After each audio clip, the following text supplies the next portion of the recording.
You. तो सबसे पहले हमारे सभी प्यारे प्यारे स्टूडेंट्स को हमारा प्यार भरा नमस्कार। आज हम आपके लिए इलेक्ट्रोकेमिस्ट्री का पार्ट 4 लेकर के आए हैं, जिसमें बात करेंगे विद्युत अपघटनीय सेल पर। आज की ये क्लास आपके आने वाले सभी वनडे एग्जाम के लिए बहुत ज्यादा कीमती है, तो बिल्कुल भी आज की क्लास को स्किप मत कीजिएगा, ठीक है। और आज का ये जो पार्ट 4 है वो आपके जो हम पिछले पार्ट 3 करा चुके हैं उनसे बहुत ज्यादा रिलेटेड है। तो वो लेक्चर आपके सभी दिखे होने चाहिए, तभी आज का लेक्चर आपके समझ में आएगा, ठीक है। चलिए ज्यादा समय नहीं लेंगे, सभी स्टूडेंट्स कॉपी पेन को उठा लेंगे और हेडिंग लगाएंगे विद्युत अपघटनीय सेल। लगाइए हेडिंग विद्युत अपघटनीय सेल। देखिए, अगर हम इस चैप्टर की बात करें, इस चैप्टर की शुरुआत में ही हमने आपसे बोला था कि आप यहाँ पे 2 प्रकार की सेलों को देखेंगे, जिसमें आपने सबसे पहले जो स्टडी की है वो थी हमारी विद्युत रासायनिक सेल। क्या थी?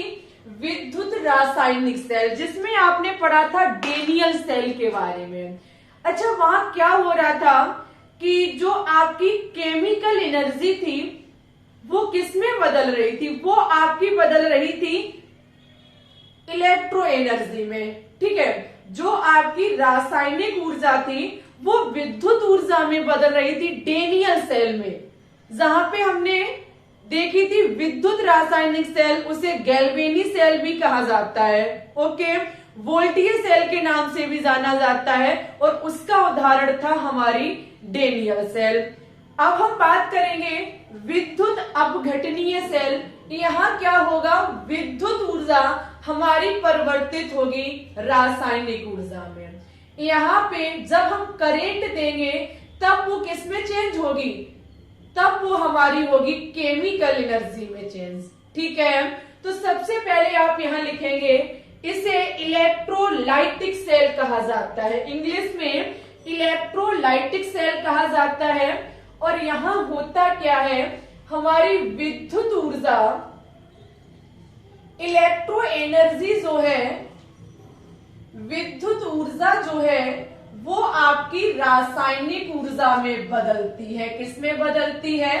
केमिकल एनर्जी में चेंज होती है, ठीक है, रासायनिक ऊर्जा, ठीक है। ये हमारी विद्युत अपघटनीय सेल है। अगर हम इस सेल की बात करें तो इस सेल के अंदर होता है विद्युत अपघटन। क्या होता है?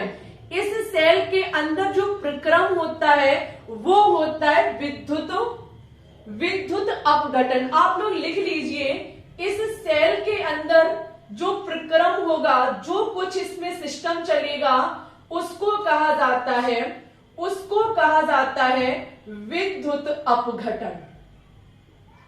विद्युत अपघटन सीधा सिद्धांत कहने का मतलब ये है कि विद्युत ऊर्जा जब हमारी रासायनिक ऊर्जा में बदलेगी तो इस प्रक्रम को विद्युत अपघटन कहा जाएगा, ठीक है।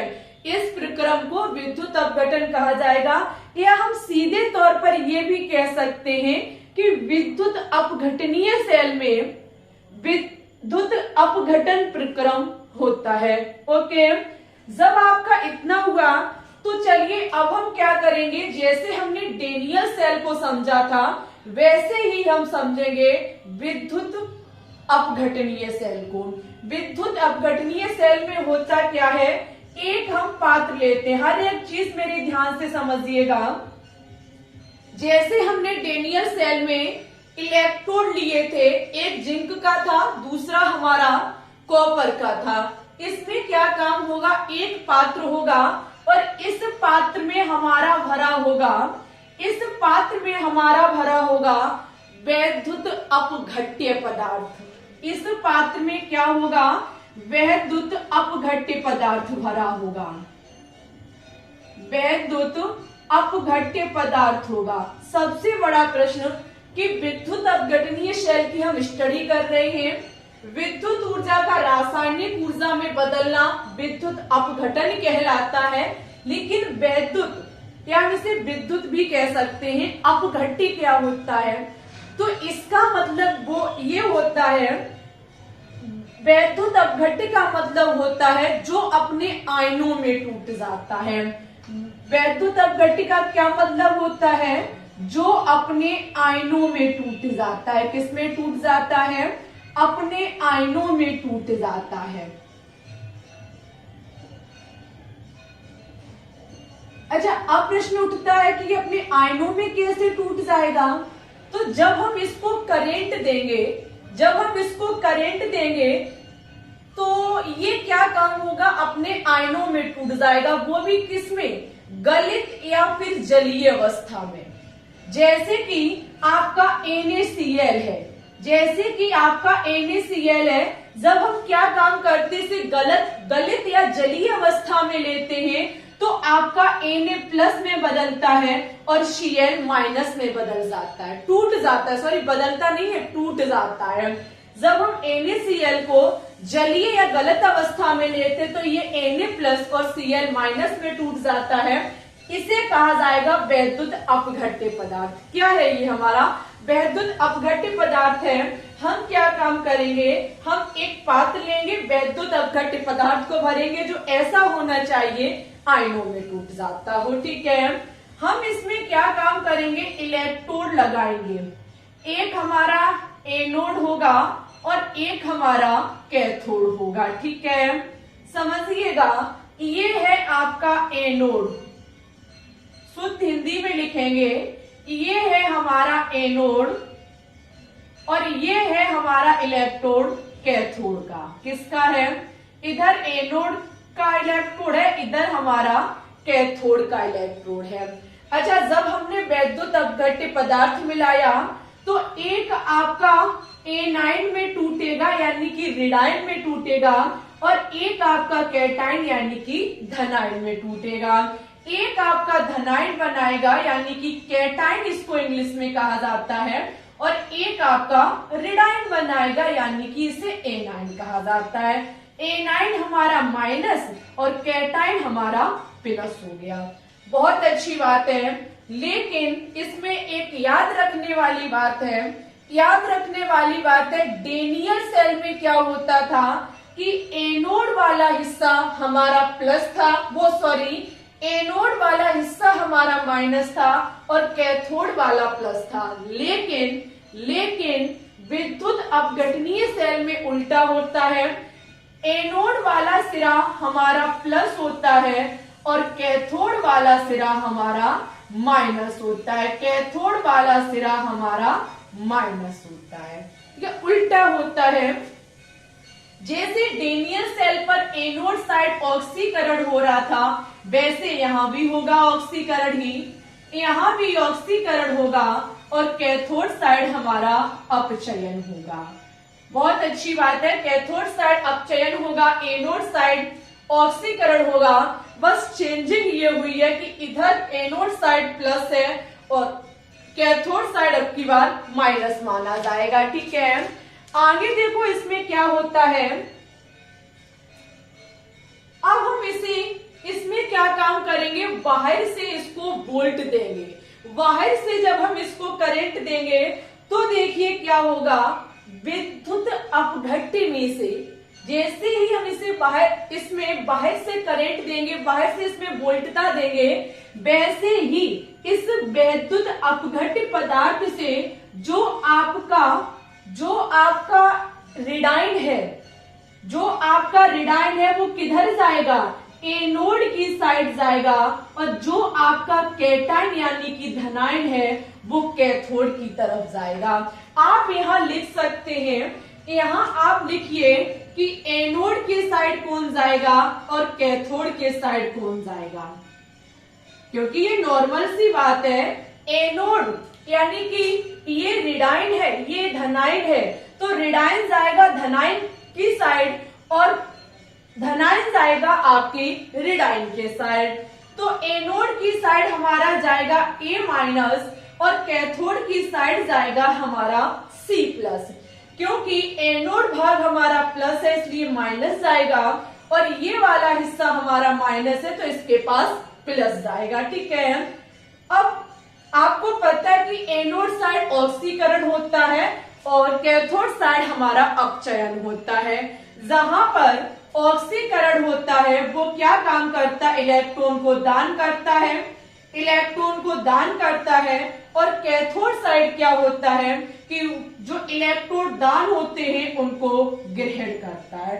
ये डेनियल सेल में आपने सीखा था कि ऑक्सीकरण में इलेक्ट्रॉन की संख्या दान की जाती है, जहां ऑक्सीकरण संख्या में वृद्धि होती है। ठीक है, ऑक्सीकरण संख्या में वृद्धि होती है और यहाँ ऑक्सीकरण संख्या में कमी आती है। ऐसी सारी चीजें आपने वहां सीखी थी, आप ऐसी सारी चीजें सीख चुके हैं। अगर यहाँ पूछा जाए कि इसमें बनने वाला उत्पाद क्या है, बस उत्पाद ही ज्यादातर पूछा जाता है, बनने वाला प्रोडक्ट क्या है, तो आप देखिए यहाँ क्या बना, ए बना और हमारा सी बना। जब ये सारी प्रोसेस होती है तो बनने वाला उत्पाद ए है और हमारा सी है। ठीक है, ये होती है हमारी विद्युत अपघटनीय सेल। विद्युत अपघटनीय सेल आपको दी जाएगी, बोला जाएगा कि ये एनोड साइड है, ये कैथोड साइड है, बताइए बनने वाला उत्पाद क्या होगा। तो आपको ऐसे पता करना है कि उत्पाद हमारा क्या होगा। अभी हम इससे संबंधित आगे कुछ आपको रूल्स सिखाएंगे, कुछ चीजें समझाएंगे, कुछ केस आपके सामने रखेंगे जिसके अकॉर्डिंग आप सीख सकते हैं, जिसके अकॉर्डिंग आप सीख सकते हैं कि ये सब कुछ कैसे होता है। ठीक है, चलिए अब हम आगे बात करेंगे। एक बार इसकी स्क्रीनशॉट ले लीजिए।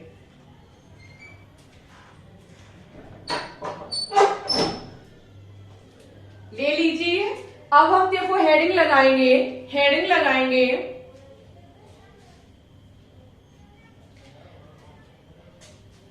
पहले इसकी स्क्रीनशॉट लेके अब हम जो हेडिंग लगाए वो आप लोग मेरे साथ लगाएंगे। ठीक है, इतनी चीज अगर समझ गए हो तो फिर आगे बढ़े, अंततः वीडियो को वापस से एक बार पुनः देख लें तो चीजें और अच्छे से क्लियर हो जाएंगी। अब हम सीखेंगे कि एनोड पर और कैथोड पर जो हमें उत्पाद मिलता है विद्युत अपघटनीय सेल में, जो हमें कैथोड हिस्से पर और हमें एनोड हिस्से पर जो प्रोडक्ट मिलता है, जो उत्पाद मिलता है, वो किन किन चीजों पर निर्भर करता है। तो हेडिंग लगाइए सभी विद्यार्थी। हेडिंग है हमारी एनोड तथा कैथोड पर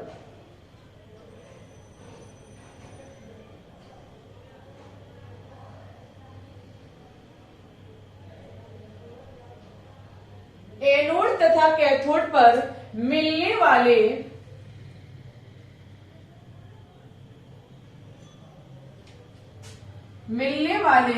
उत्पाद की निर्भरता।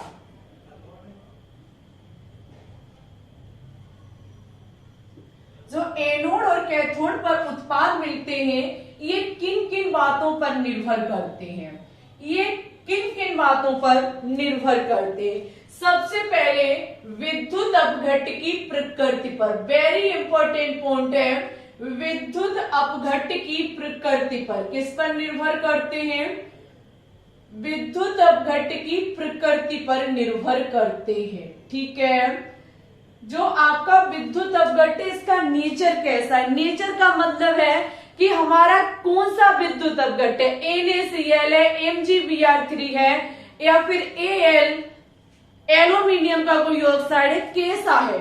ठीक है, साथ ही साथ सेकंड नंबर पर यह निर्भर करेगा कि विद्युत अपघट्य का माध्यम कौन सा है। विद्युत अपघट्य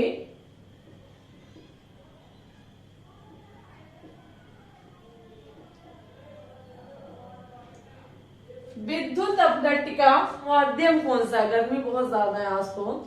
विद्युत अपघट्य का माध्यम कौन सा, माध्यम का मतलब है गलित है या फिर जलीय, मीडियम कौन सा है, गलित अवस्था में है हमारा विद्युत अपघट्य या फिर जलीय अवस्था में है। ठीक है, तो विद्युत अपघट्य का माध्यम भी वेरी इंपॉर्टेंट है, ये भी हमें पता होना चाहिए। साथ ही साथ विद्युत अपघट्य की सांद्रता भी हमें पता होनी चाहिए। विद्युत अपघट्य की सांद्रता पर भी निर्भर करता है, विद्युत अपघट्य की सांद्रता। विद्युत अपघट्य की सांद्रता का मतलब है कि हमारा जो जलीय विलयन है वो तनु है या फिर सांद्र। तनु का मतलब पतला होता है और सांद्र का मतलब गाढ़ा होता है। इसका बहुत ज्यादा इफेक्ट पड़ता है, अभी हम आपको सिखाएंगे। तनु लेने पर उत्पाद क्या बनता है और सांद्र लेने पर उत्पाद क्या बनता है। ओके, साथ ही साथ इलेक्ट्रोड पर भी निर्भर करता है। जो आप इलेक्ट्रोड ले रहे हैं इस पर भी निर्भर करेगा कि आपका इलेक्ट्रोड अक्रिय है या फिर सक्रिय है। इलेक्ट्रोड आपके अक्रिय हैं या फिर सक्रिय हैं। जैसे कि पीटी की बात की जाए तो ये अक्रिय होता है, कॉपर की बात की जाए, एजी की बात की जाए तो ये हमारे सक्रिय होते हैं। कैसे होते हैं? सक्रिय इलेक्ट्रोड होते हैं। तो एनोड और कैथोड पर जो उत्पाद हमें मिलते हैं वो इन सारी चीजों पर निर्भर करते हैं। प्रकृति कैसी है, माध्यम कौन सा है, सांद्रता, साथ ही साथ इलेक्ट्रोड पर। ओके, चलिए अब हम क्या काम करेंगे, इन्हीं केसों को लेकर के हम सीखेंगे कि अगर इनमें से कोई केस है तो हमें उत्पाद कैसा मिलेगा। आपने ये चीज सीख ली है कि विद्युत अपघटनीय सेल में उत्पाद कैसे बनता है। उत्पाद कैसे बनता है, कैथोड की साइड कौन जाता है, एनोड की साइड कौन जाता है। ठीक है, अब आप सीखेंगे कि अगर हम इनमें से कुछ ले लें तो उत्पाद बनता कैसे है। लगाइए हेडिंग, पहली हेडिंग हम देखेंगे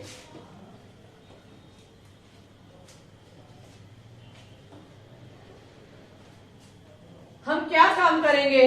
पहली हेडिंग लगाएंगे सभी विद्यार्थी, जब हम NaCl को क्या काम करते हैं, गलित अवस्था में लेते हैं। NaCl को किस अवस्था में लेंगे, गलित अवस्था में लेंगे। NaCl गलित का हम विद्युत अपघटन कराएंगे और वो भी किसकी, अक्रिय इलेक्ट्रोड के साथ। तो हेडिंग लगाइए, रूल नंबर फर्स्ट को देखेंगे सबसे पहले, या केस नंबर फर्स्ट कर लीजिए। NaCl जो कि हमारा गलित है, कैसा है, गलित है। NaCl गलित का विद्युत अपघटन,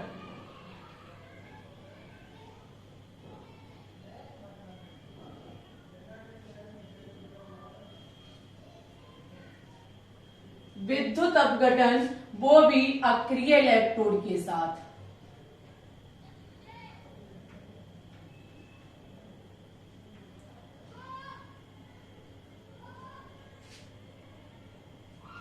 लगा लीजिए हेडिंग।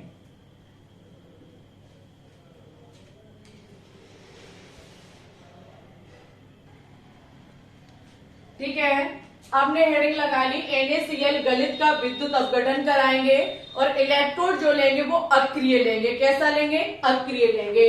चलिए तो हम क्या काम करेंगे, ये रहा हमारा पात्र, इसमें हम NaCl को भरेंगे और ये NaCl हमारा गलित अवस्था में है।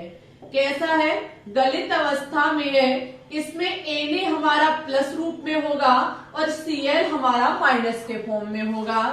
हम क्या काम करेंगे, इलेक्ट्रोड को लगाएंगे। किसको लगाएंगे, इलेक्ट्रोड को लगाएंगे। ठीक है, ये हमारा एनोड है, ये हमारा कैथोड की इलेक्ट्रोड है और साथ ही साथ ये हमारा इधर साइड का पॉजिटिव होता है और कैथोड वाला भाग हमारा निगेटिव होता है। इधर साइड ऑक्सीकरण होगा, इधर साइड अपचयन होगा। हम क्या काम करेंगे, यहाँ बाहर से वोल्ट देंगे यानी कि करंट देंगे, क्योंकि जब हम इसमें करंट देंगे, विद्युत अपघटनीय सेल में हमें करंट देना होता है। विद्युत ऊर्जा जो होती है वो हमारी रासायनिक ऊर्जा में चेंज होती है। जब हम इसे यहाँ एनर्जी देंगे, वोल्टता देंगे, करंट देंगे, तो हमें ये देखेंगे कि हमारा एनोड पर क्या होगा और हमारे कैथोड पर क्या होगा। ठीक है, जैसे ही हम वायर से इसे करंट देंगे तो हम देखना चाहेंगे कि एनोड वाले इलेक्ट्रोड पर क्या होगा और कैथोड साइड क्या होगा। ठीक है, सभी को पता है कि Na+ जो है वो किधर जाएगा, कैथोड की साइड जाएगा, क्योंकि इधर हमारा प्लस है, और Cl- किधर जाएगा, आपका एनोड की साइड जाएगा।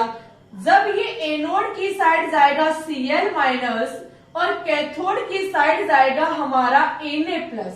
अब ये गए क्यों, इनके जाने का सबसे बड़ा रीजन क्या है? ये भाई साहब जो इनके ऊपर ये मुसीबत है प्लस माइनस, ये अपनी मुसीबत को अपने सर से हटाना चाहते हैं, इसलिए ये जाते हैं एनोड की तरफ और कैथोड की तरफ। सबसे बड़ा प्रश्न कि ऐसा इनके पास क्या है जो ये वहां जाके अपनी मुसीबत को हटा सकते हैं? तो इसका सबसे बड़ा रीजन है क्योंकि भाई साहब जो एनोड साइड जाएगा वो ऑक्सीकरण कराएगा और कैथोड साइड जाएगा वो हमारा अपचयन कराएगा। जब इसका यहाँ एनोड साइड जब इसका ऑक्सीकरण होगा तो ये अपने इलेक्ट्रॉन को त्याग देगा और Cl बना लेगा। क्या बना लेगा? Cl बना लेगा। आपने देखा होगा कि कभी भी Cl हमारी हैलोजन परिवार का तत्व कभी भी एक परमाणविक स्थिति में नहीं होता है, इसलिए हम यहाँ 2 Cl- लेंगे तो हमारे 2 Cl2 बनेंगे और हमारा 2 इलेक्ट्रॉन निकलेगा। अब ये Na+ अपचयन कराएगा। अपचयन तब होगा जब ये जो जिसका ऑक्सीकरण हुआ है इसके पात्र में उसी वाले इलेक्ट्रॉन को लेना, तो ये 2 इलेक्ट्रॉन को तभी ले पाएगा जब इसके पास 2 मोल सोडियम होंगे। तो यहां से ये अपने पाप धो करके Na+ बना लेगा, अपने बोझ को अपने से हटा करके ये मुक्त हो जाएंगे। ये इसलिए जाते हैं ऑक्सीकरण और अपचयन कराने के लिए। अब यहां से पूछा जाए कि बनने वाले उत्पाद क्या होंगे, अगर यहाँ पूछा जाए कि बनने वाले उत्पाद क्या होंगे तो बनने वाले उत्पाद जो एनोड पर है, बनने वाला जो उत्पाद एनोड पर है वो Cl2 है और जो आपका कैथोड पर है वो आपका Na है। ठीक है, कैथोड पर आपका Na बनता है और एनोड पर आपका Cl2 बनता है। स्थिति को ध्यान रखिएगा, यहाँ पे गलित अवस्था में जब हम कोई भी विद्युत अपघट्य लेते हैं, जरूरी नहीं है कि NaCl ही हो, कुछ और भी हो सकता है, लेकिन वनडे एग्जाम NaCl को लेके बहुत पूछता है क्योंकि NCERT बुक में इसका एग्जाम्पल गिवन है। इसलिए तो हमने NaCl जो लिया वो कैसा लिया? गलित अवस्था में लिया है। अब हम क्या काम करेंगे, NaCl को जलीय अवस्था में लेंगे। एक बार हम तनु लेंगे और एक बार हम सांद्र लेंगे, क्योंकि जलीय तभी तनु और सांद्र तभी हो सकता है जब पानी की मात्रा, यानी कि जलीय का मतलब है अगर हम ज्यादा पानी डाल देंगे तो वो हमारा तनु हो जाएगा, कम पानी डालेंगे तो वो गाढ़ा रहेगा, हमारा सांद्र रहेगा। तो जलीय अवस्था में तनु और सांद्र को जब हम देखते हैं तब आप कहेंगे हाँ अब कुछ है, कुछ अलग है यहाँ पे। ठीक है, चलिए आगे देखेंगे। अगर चीजें अच्छी लग रही हो, समझ में आ रहा हो तो प्लीज आज की इस वीडियो को लाइक कर दें। और देखिए आज शाम 3 बजे अभी तक हमने जो भी विद्युत अपघटन इस इलेक्ट्रोकेमिस्ट्री चैप्टर में कराया है, शाम को मॉक टेस्ट लेंगे, क्योंकि बहुत कुछ करा दिया है हमने। अगर ये चीज का मॉक टेस्ट नहीं लेंगे तो फिर आप भूल जाएंगे। तो अभी इतने का आधा आपका चैप्टर खत्म हो चुका है, तो आधे का मॉक टेस्ट हो जाएगा, आधे का बाद में हो जाएगा। चलिए अब आप क्या काम करेंगे आगे इसमें देखेंगे। जब NaCl लिया जाता है जलीय, किसमें लिया जाता है? जलीय। NaCl जल का विद्युत अपघटन अक्रिय इलेक्ट्रोड है, लेकिन यहाँ पे जो आपका NaCl है वो तनु है। कैसा है? NaCl आपका तनु है। ठीक है, चलिए भाई अब हम क्या काम करेंगे। ये रहा हमारा पात्र, ये रहा हमारा पात्र, इसमें आपका विद्युत अपघट्य पदार्थ NaCl भरा हुआ है। इसमें क्या भरा हुआ है? Na, रुको रेड से दर्शाएंगे। इसमें आपका भरा हुआ है NaCl, Na+ होता है, Cl- होता है। ठीक है, साथ ही साथ इसमें इलेक्ट्रोड ये लगे हुए हैं। ये रहे हमारे इलेक्ट्रॉन। इस प्रकार से हमारे बाहर से हम वोल्टता देंगे, ये प्लस ये माइनस, ये एनोड वाला भाग है, ये कैथोड वाला भाग है। अच्छा ये बताओ, अभी हमने गलित अवस्था में लिया था, एक NaCl पिघला हुआ हमने लिया था, मेल्टिंग उसका रूप था, लेकिन अब हम ले रहे हैं जली। जली का मतलब है कि NaCl के साथ साथ यहाँ पानी भी है। जलीय का मतलब है कि NaCl के साथ साथ यहाँ पानी भी है। तो जब यहाँ पानी है तो पानी भी तो हमारा H प्लस और OH माइनस में टूटेगा, H प्लस और OH माइनस में टूटेगा, H प्लस और OH माइनस में टूटेगा। ठीक है, इस चीज पे जाने से पहले यहाँ पे कुछ हम नोट डाउन करेंगे। सभी विद्यार्थी मेरे साथ नोट डाउन करेंगे, इधर साइड करेंगे। ठीक है, इधर साइड हम कुछ नोट डाउन कर रहे हैं, मेरे साथ पहले नोट डाउन करिए। विद्युत रासायनिक श्रेणी,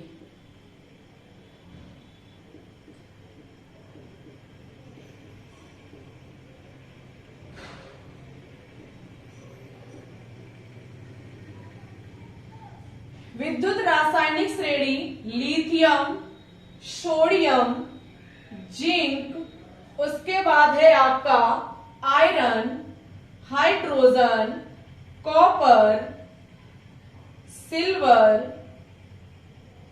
क्लोरीन, OH माइनस, उसके बाद है NO3 माइनस और SO4 2 माइनस और F माइनस। ये रही आपकी विद्युत रासायनिक श्रेणी। एक बार हम कैमरे में देखेंगे नजर आ रहा है या नहीं आ रहा है। ठीक है, ये है हमारी विद्युत रासायनिक श्रेणी। क्या है? विद्युत रासायनिक श्रेणी। ये हमने क्यों लिखी अभी आपको पता चलेगा। अब बात यहाँ पे प्रश्न दूसरा उठता है कि ये बताइए, जब हम जलीय विलयन लेंगे तो Na प्लस है, Cl माइनस है और जल H प्लस होता है, OH माइनस होता है। सबसे बड़ा प्रश्न है कि जब हम इसे वोल्टता देंगे तो फिर Na यहाँ कैथोड के पास अपना अपचयन कराएगा या फिर H प्लस कराएगा, एनोड पर Cl माइनस अपना ऑक्सीकरण कराएगा या फिर OH माइनस अपना ऑक्सीकरण कराएगा। क्योंकि अगर हम यहां देखें एनोड पर और देखें कैथोड साइड, एनोड पर देखें और कैथोड पर देखें तो एक चीज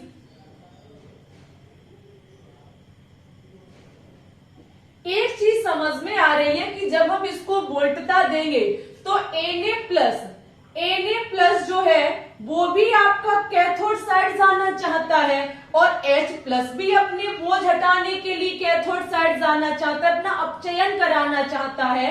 और एनोड साइड आपका Cl माइनस भी जाना चाहता है और OH माइनस भी जाना चाहता है। ये इधर जाना चाहता है, किधर? एनोड की साइड, क्योंकि माइनस एनोड की साइड जाएगा। तो ऐसी स्थिति में आपको विद्युत रासायनिक श्रेणी का प्रयोग करना होगा। ऐसी स्थिति में विद्युत रासायनिक श्रेणी का प्रयोग करना होगा। विद्युत रासायनिक श्रेणी में नोट डाउन कर लीजिए कि अपचयन, जब हम इस विद्युत रासायनिक श्रेणी में ऊपर से नीचे की तरफ जाते हैं तो अपचयन होने की प्रवृत्ति बढ़ती है। किसकी प्रवृत्ति बढ़ती है? अपचयन होने की प्रवृत्ति बढ़ती है।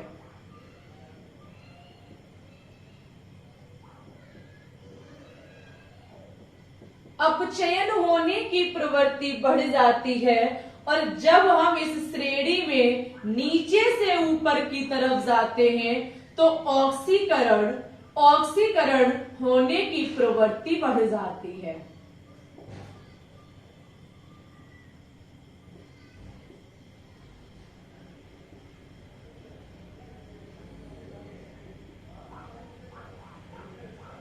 कर लीजिए नोट डाउन। जब हम ऊपर से नीचे की तरफ जाएंगे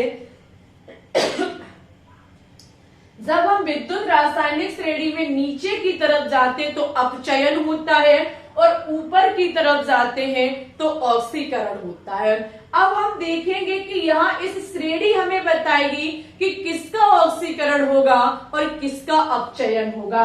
आप सबसे पहले Cl माइनस और OH माइनस का एनोड साइड जाएगा यानी कि ऑक्सीकरण होगा। आप इसमें ये देखिए कि Cl माइनस नीचे है, वो सॉरी OH माइनस नीचे है और Cl ऊपर है, और ऊपर जब हम बढ़ते हैं तो ऑक्सीकरण होने की प्रवृत्ति बढ़ती है। यहाँ पे जो ऑक्सीकरण होगा वो Cl का होगा। किसका होगा? यहाँ पर एनोड पर जाके जो अपना ऑक्सीकरण कराएगा वो Cl माइनस होगा, क्योंकि ये श्रेणी में ऊपर है। ऊपर की तरफ जो है वो ऑक्सीडेशन कराने की प्रवृत्ति बढ़ जाती है।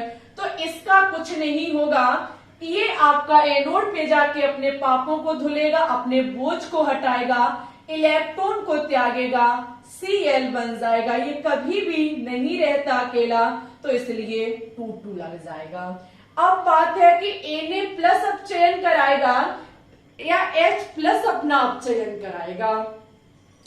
तो इसके लिए देखो, नीचे की तरफ आने पर अपचयन बढ़ता है। ये रहा आपका H और ये रहा आपका Na। नीचे की तरफ है आपका H, तो यहाँ पर ये भाई साहब नहीं कराएंगे, H प्लस अपना अपचयन कराएगा। ये यहाँ से 2 इलेक्ट्रॉन को लेगा तो 2 हाइड्रोजन प्लस भी होनी चाहिए। यहाँ H2 बनेगा। क्या बनेगा? H2 बनेगा। तो यहाँ पर जो अपचयन हुआ है वो किसका हुआ है? हाइड्रोजन प्लस का, और ऑक्सीकरण हुआ है Cl माइनस का। कैसे? इस श्रेणी के अकॉर्डिंग। वैसे श्रेणी में तो बहुत सारे तत्व हैं, लेकिन ये आपके कुछ मेन इंपॉर्टेंट हैं। ठीक है, जब इतना आपने सीखा तो अब आप आगे देखेंगे कि यहाँ पर बनने वाले उत्पाद कौन से हैं। यहाँ पर बनने वाले हमारे उत्पाद कौन से हैं? यहाँ पे जो उत्पाद बनेगा वो Cl2 बनेगा और आपका H2 बनेगा। कौन कौन बनेंगे? Cl2 बनेगा और आपका H2 बनेगा। ठीक है, अब यहाँ पे बात की जाए, आपसे कभी क्वेश्चन पूछा जाए कि ये बताइए कि यहाँ पर Na प्लस या फिर OH माइनस की सांद्रता पर कोई परिवर्तन इफेक्ट पड़ता है? तो नहीं पड़ता है, क्योंकि यहाँ पर H प्लस का अपचयन हो रहा है, Cl माइनस का ऑक्सीकरण हो रहा है, Na प्लस की सांद्रता पर कोई भी इफेक्ट नहीं पड़ेगा। एक एक पॉइंट लिख लीजिए। यहाँ अगर इसमें देखा जाए, अगर हम इसमें देखें इंपॉर्टेंट चीजें, अगर हम इसमें देखें कि Na प्लस की सांद्रता पर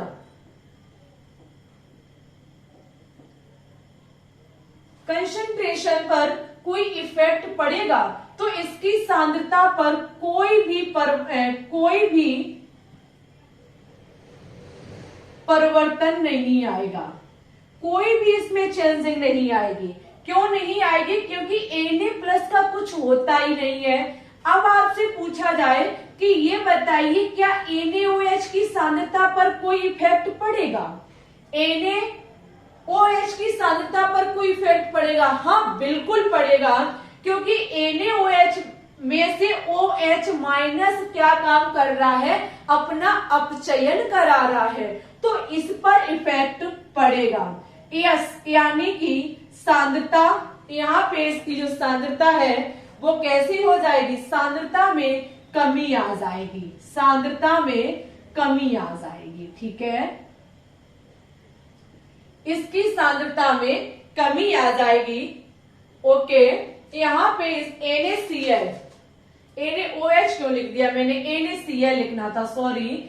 NaCl में कमी आ जाएगी, माफी चाहेंगे, क्योंकि Cl माइनस अपना यहाँ ऑक्सीकरण कराने जा रहा है, NaOH नहीं, NaCl, क्योंकि यहाँ Cl माइनस अपना ऑक्सीकरण कराने के लिए जा रहा है, तो यहाँ पर कमी आएगी। ठीक है, कभी कभी पीएच मान भी यहाँ पूछ लिया जाता है। क्या बताइए, यहाँ पीएच मान पर कोई इफेक्ट पड़ेगा?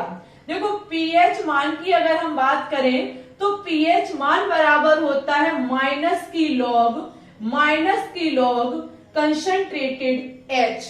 ये होता है आपका पीएच निकालने का फॉर्मूला। तो जब एच प्लस, जब यहाँ एच प्लस बढ़ जाता है क्योंकि माइनस लगा है तो पीएच का मान कम हो जाता है। अब अगर हम यहाँ पे देखें,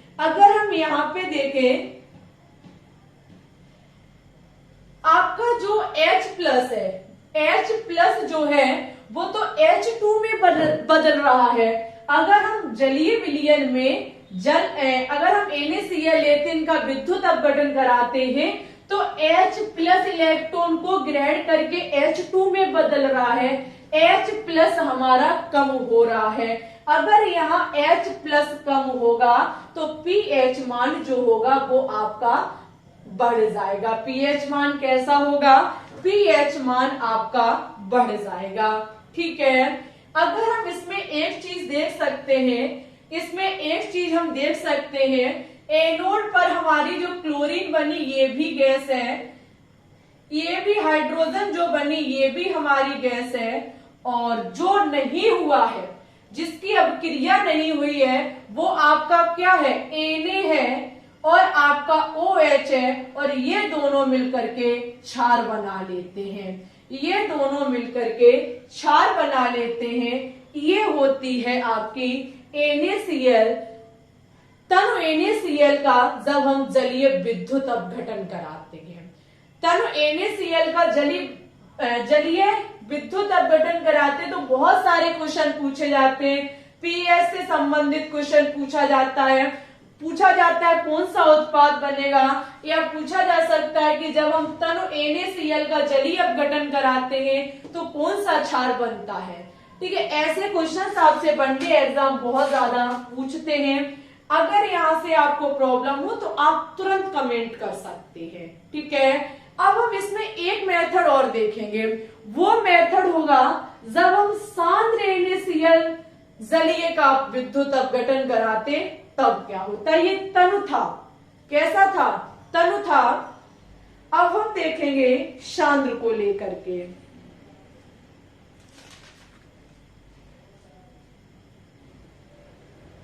वैसे ये तनु क्यों होगा? देखो, अभी मैंने दिमाग लगाया, अगर तनु होगा तो तनु का मतलब होता है पतला।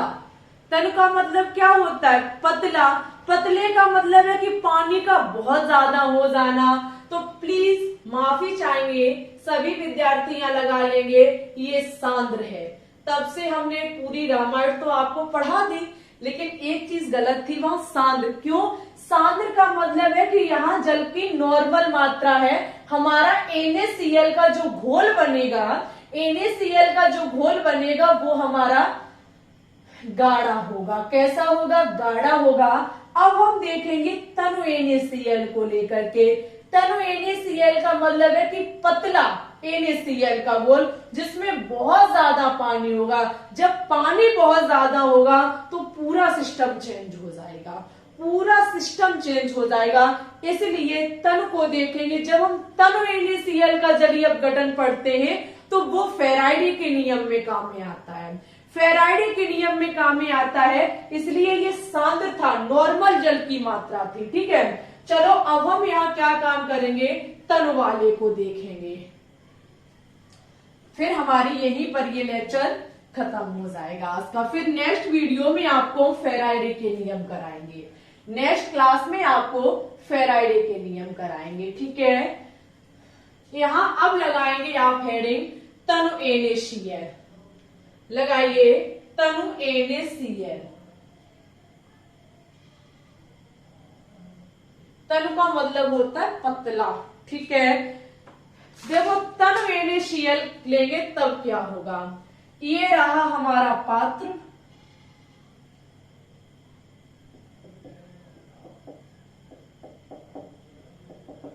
इसमें है हमारा NaCl प्लस और Cl माइनस। जब तनु विलयन है तो भाई बहुत अच्छी बात है कि NaCl कम होगा, जल ज्यादा होगा। ठीक है, तो H प्लस और OH minus, H plus OH minus, इसमें क्या काम है, इलेक्ट्रोड लगे हुए हैं। यहां आपके इलेक्ट्रोड लगे हुए हैं, यहां से आपका ये प्लस है, ये आपका माइनस है, ये एनोड, ये कैथोड। ठीक है, वही सब कुछ होगा। यहां हम क्या काम करेंगे, विद्युत धारा देंगे। ठीक है,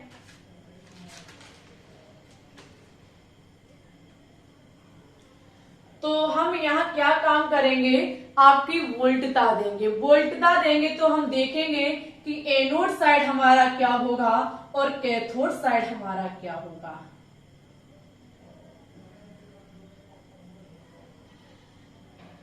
एनोड पर क्या होगा और कैथोड पर क्या होगा। ठीक है, ऐसे थोड़ा नीचे लिखेंगे क्योंकि यहां बहुत बड़ी प्रोसेस है। एनोड पर क्या होगा और कैथोड पर क्या होगा। एनोड की तरफ ऑक्सीडेशन के लिए आपका Cl माइनस जाएगा और OH माइनस जाएगा। ठीक है, इधर आपके अपचयन के लिए, रिडक्शन के लिए आपका Na प्लस जाएगा और H प्लस जाएगा। ठीक है, अब यहाँ पे बात है कि किसका ऑक्सीकरण होगा और किसका अपचयन होगा।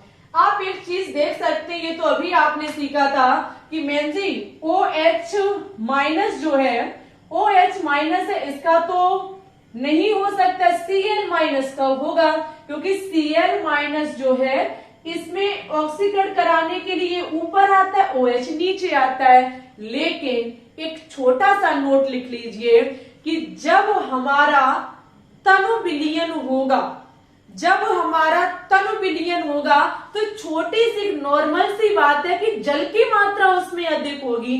तनु का मतलब है पतला घोल, पतला घोल का मतलब है कि उसमें जल बहुत ज्यादा है। जब जल की मात्रा ज्यादा होगी तो OH प्लस ज्यादा होंगे, H प्लस ज्यादा होंगे और OH माइनस की संख्या भी ज्यादा होगी। नमक के कण तो कहीं बहुत कम होंगे। जल की मात्रा अधिक होने पर H प्लस ज्यादा होगा, OH माइनस ज्यादा होगा, तभी तो वो घोल पतला बन सकता है हमारा। तो यहाँ पे OH माइनस की मात्रा ज्यादा होने के कारण यहाँ इसका होगा जाकर के ऑक्सीडेशन। ये प्रोसेस वेरी इंपॉर्टेंट है। यहाँ पे इसका होगा ऑक्सीडेशन। जब इसका ऑक्सीडेशन, ऑक्सीकरण होगा तो ये क्या काम करेगा, इलेक्ट्रॉन को त्यागेगा, OH बनाएगा। इलेक्ट्रॉन को त्यागेगा, OH बनाएगा। अगर दो H आपस में जुड़ जाए, दो OH आपस में जुड़ जाए तो आपका यहां से ये जल बना लेगा। क्या बना लेगा, जल बना लेगा और O ऑक्सीजन बाहर निकल जाएगी।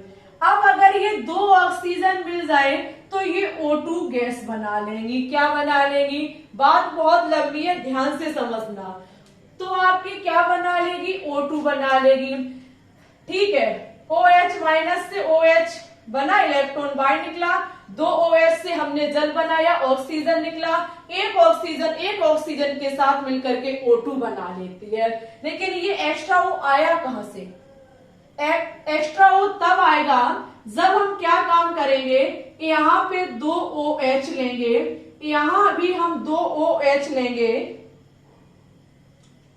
तब आपका 2 मोल जल बनेगा, 2 ऑक्सीजन निकलेंगी, तब हमारा ये O आएगा यहाँ। इसके लिए आपका यहाँ पर 4 OH होने चाहिए, जिसके लिए 4 OH माइनस लेंगे, 4 इलेक्ट्रॉन निकलेंगे। ये प्रोसेस ध्यान रखना, फेराडे के नियम में काम में आएगी। एनोड पर OH माइनस का ऑक्सीडेशन होगा। क्यों, आपने सीखा, क्योंकि घोल में जल की मात्रा ज्यादा है। ठीक है, कोई शक वाली बात नहीं है। लेकिन यहाँ पे क्या होता है, OH माइनस OH बनाता है, इलेक्ट्रॉन बाहर निकलता है, फिर OH मिलकर के जल बनाते, ऑक्सीजन बाहर निकलती, और फिर 2 ऑक्सीजन के अणु मिलकर, परमाणु मिलकर के ऑक्सीजन का अणु बना लेते हैं। इसके लिए हमने अभिक्रिया को बैलेंस कर दिया। ठीक है, हमने जब अभिक्रिया को बैलेंस किया है, हमने अभिक्रिया को बैलेंस किया तो क्या हम यहाँ से एक चीज निकाल सकते हैं। जब हम इतना सब देख लिया हमने, तो यहाँ से हम क्या काम कर सकते, तीनों रिएक्शन को कट करें। तो देखना OH कितने हैं, 4, इन चारों OH से ये 4 OH कट जाएंगे, इन 2 ऑक्सीजन से ये 2 ऑक्सीजन कट हो जाएंगी, बचेगा क्या, 4 OH माइनस, और उसके बाद आपका इधर बचेगा 2H2O O2 प्लस 4 इलेक्ट्रॉन, यही तो बचेगा, इतना ही आपका बचेगा। ठीक है, अब ये चीज आप ध्यान रखेंगे। अब हम देखेंगे कैथोड साइड। अब हम देखेंगे कैथोड पर।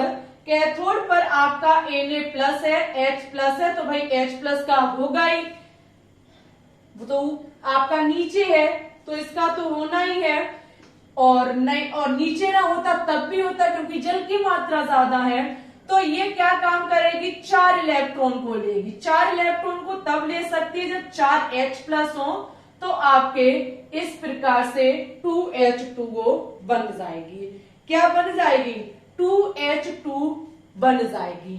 ठीक है, अब हम क्या काम करें, आपका ये जो एनोड पर बना और ये जो आपका कैथोड पर बना, ये जो एनोड पर बना और ये जो आपका कैथोड पर बना, हम क्या काम करें, इन दोनों अभिक्रियाओं से अब हम उत्पाद निकालेंगे। यहां से इन दोनों अभिक्रियाओं से हम क्या काम करेंगे, उत्पाद को ज्ञात करेंगे। अब हम इनसे ज्ञात करेंगे उत्पाद, तो हम लिखेंगे 4OH minus 2H2O O2 4 electron, ये पहली रिएक्शन। दूसरे पे है 4H प्लस 4 इलेक्ट्रॉन, उसके बाद 2H2। ठीक है, चलो भाई कट कर दो, 4 इलेक्ट्रॉन से 4 इलेक्ट्रॉन आपके कट हो जाएंगे। ठीक है, अब इधर देखेंगे आपका बचेगा 4OH minus plus 4H plus, जहां से आपका 2H2O plus O2 plus 2H2। ठीक है, यही तो बनेगा। यहाँ पे कुछ और कट हो सकता है, यहाँ पे अब आप देख सकते हैं 4OH माइनस और 4H प्लस मिल करके आपके 4H2O भी तो बना सकते हैं, क्योंकि OH माइनस H प्लस मिलके जल बना लेते हैं। ठीक है, अब ये 4H2O जो बन गए हैं, इससे ये 2 कट हो जाएंगे, इधर बचेगा 2H2O, जिससे हमारा क्या बनेगा, O2 प्लस H2,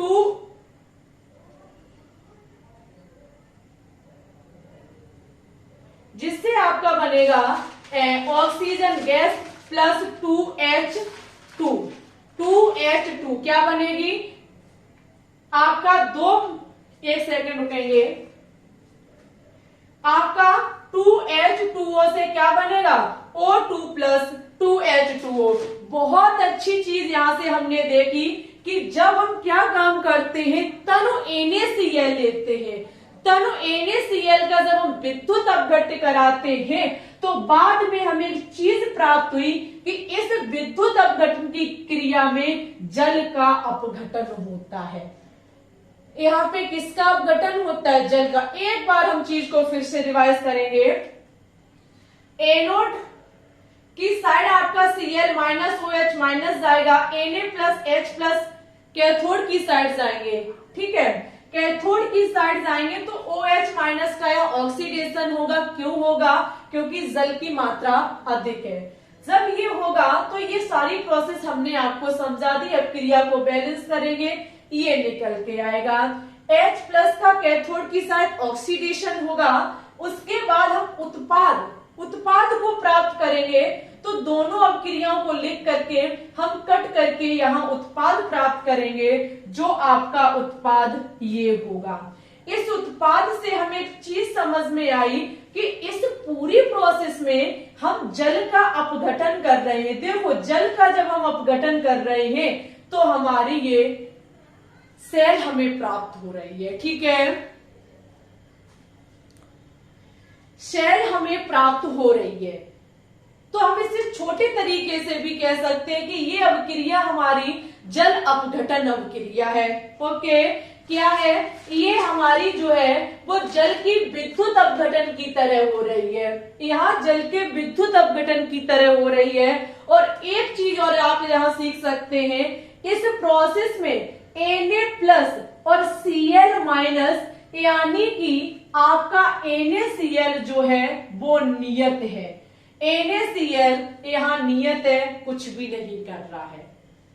ठीक है, अब देखो आगे जो कि IIT, JEE, NEET, CP NET इन सभी एग्जाम में क्वेश्चंस किए जाते हैं। साथ ही साथ फेराइडे के नियम के लिए भी बहुत ज्यादा कीमती पॉइंट है। फेराइडे के नियम के लिए हम कुछ इंपॉर्टेंट पॉइंट लिखा रहे हैं, लिख लीजिए। पहला इंपॉर्टेंट पॉइंट आप लोग लिखेंगे कि 4OH- से 4OH- के लिए अगर हम देखें, 4OH- के लिए हम देखें तो यहां पर 4 मोल इलेक्ट्रॉन की खपत हुई है। कितने की हुई है? 4 मोल। पूरी रिएक्शन को समझाएंगे। 4OH- के लिए 4 मोल इलेक्ट्रॉन की खपत हुई है, पहला नंबर। सेकंड नंबर पे आप देखेंगे कि 4H+ के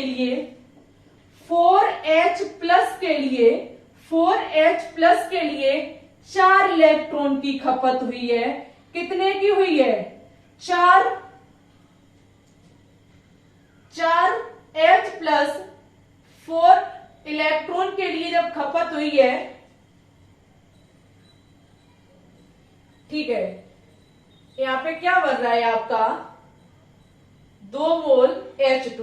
पहले रिएक्शन लिखेंगे तब समझ में आएगा। 4H+ और यहां हुआ है 4 इलेक्ट्रॉन को लेकर के ये क्या बना रही है? 2H2 बना रही है। हम यहां कह सकते हैं कि 2H2 बनने के लिए, बिल्कुल 2H2 के लिए 4 इलेक्ट्रॉन की खपत हुई है। 4 मोल इलेक्ट्रॉन की खपत हुई है। 4 मोल इलेक्ट्रॉन की खपत हुई है। ठीक है, अगर हम देखें जब 2H2 के लिए ये है, जब 2 मोल H2 के लिए ये है, तो 1 मोल H2 के लिए क्या होगा? 1 मोल H2 के लिए यहां पर कितने इलेक्ट्रॉन की खपत होगी? 2 मोल इलेक्ट्रॉन की खपत होगी। कितने की होगी? देखो यहां पे आप सीधे लिख लो, ये आपका जो है 2 मोल H2। 2 मोल H2 के लिए 4 मोल इलेक्ट्रॉन की खपत हुई, तो 1 मोल H2 के लिए कितने हो जाएंगे? 2 मोल इलेक्ट्रॉन की खपत हो जाएगी। अगर हम पूरे को देखें, इसका ये सारांश क्या निकला, इसका बाद में अंत में हमें नतीजा क्या मिला, रिजल्ट क्या है, इसका नतीजा हमें क्या देखने को मिला? तो नतीजा हमारा कहता है कि यहां पे जब हम 2H2O से हमारा O2+ 2H2 बनता है। क्या बनता है? 2H2 बनता है। तो यहां पर ये 2 मोल जल के लिए हमें 4 मोल इलेक्ट्रॉन काम में लेने पड़े। 2 मोल जल के लिए हम आप देख सकते हैं 4 इलेक्ट्रॉन हमने काम में लिए। कितने इलेक्ट्रॉन? 4 इलेक्ट्रॉन काम में लिए। 4 इलेक्ट्रॉन हमने काम में लिए। और अगर हमें 1 मोल जल चाहिए, 1 मोल अगर हमें चाहिए, तो 2 इलेक्ट्रॉन हमें काम में लेने पड़ेंगे। कितने लेने पड़ेंगे? 2 मोल इलेक्ट्रॉन हमें काम में लेने पड़ेंगे। ये डाटा है आपके फेराइडे के नियम के लिए। वहां और ज्यादा एक्सप्लेन कर देंगे, लेकिन आज की क्लास से आपको ओनली ऑन विद्युत अपघटनीय सेल समझ में आनी चाहिए कि अगर हम गलित अवस्था में लेंगे और या फिर हम तन और सांद्र के साथ जलीय विलयन लेंगे तब कैसी प्रोसेस होती है। इससे संबंधित क्वेश्चन आज शाम 3 बजे आपको क्लास में देखने को मिलेंगे। सभी विद्यार्थियों से रिक्वेस्ट है कि आज शाम 3 बजे लाइव अटेंड जरूर करें। ठीक है, बहुत ही शानदार धमाकेदार क्वेश्चंस कराए जाएंगे। इसी के साथ अगर आज की क्लास अच्छी लगी हो, कुछ नया सीखने को मिला हो तो प्लीज वीडियो को लाइक कर दें। शेयर न किया हो दोस्तों के साथ तो शेयर कर दें। अगर आप चैनल पे न्यू है तो चैनल को भी सब्सक्राइब कर लें। ठीक है, कोई भी दिक्कत हो आज के टॉपिक में तो बताइएगा जरूर, आपके क्वेश्चन को सुना जाएगा और जवाब देकर के या फिर आपको लाइव स्ट्रीम में बता दिया जाएगा। ठीक है, लाइव स्ट्रीम में जरूर से आए क्योंकि केमिस्ट्री के बीएससी नर्सिंग एम्स और सीपी नेट के लिए बहुत शानदार क्वेश्चंस कराए जा रहे हैं। ओके, कोई डाउट हो तो बताना जरूर। ठीक है, वैसे हमने अपनी तरफ से 100% देने की कोशिश की है। हर वो एक पॉइंट समझाने की कोशिश की है जहां से वनडे एग्जाम क्वेश्चंस पूछता है। फिर भी अगर आपको जहां समझ में ना आया तो आप कह सकते हैं। ओके, मिलते हैं शाम 3 बजे की लाइव स्ट्रीम में और उसके बाद इसमें इलेक्ट्रोकेमिस्ट्री में फेराइडे के नियम कराए जाएंगे। ठीक है, फेराइडे के नियम कराएंगे 2-3 क्लासें और फिर हमारी बचेंगी, चैप्टर फिनिश हो जाएगा। ओके, जून आते आते हमारी कोशिश रहेगी कि आपकी केमिस्ट्री हम फिनिश कर दें। सभी विद्यार्थी पढ़ेंगे, आगे बढ़ेंगे, ऊंचाइयों को छुएंगे। ओके, हमारी तरफ से सभी विद्यार्थियों को ऑल द बेस्ट।